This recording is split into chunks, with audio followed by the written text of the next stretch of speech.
The book of Romans was written by the Apostle Paul. There's been almost no debate about this in the scholarly world over the years, even though a number of Paul's letters in the New Testament, the authorship of some of those letters has been vigorously debated. I believe that Paul wrote all of them in the New Testament. But there really hasn't been any debate about the book of Romans. It has been viewed as very typical of the sort of thing that the Apostle Paul would do and would say, and has kind of set this gold standard, if you will, for determining what writings are by the apostle.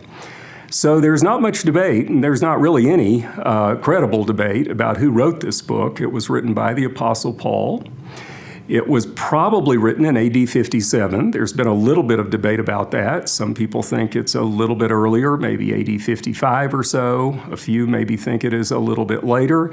AD 57 works pretty well, though, with the narrative of the book of Acts, and the place where Paul seems to have been was Corinth, and the most likely opportunity that he had to write this letter in Corinth comes in the first part of Acts chapter 20, where Paul spent 3 months in Greece, as Luke calls it.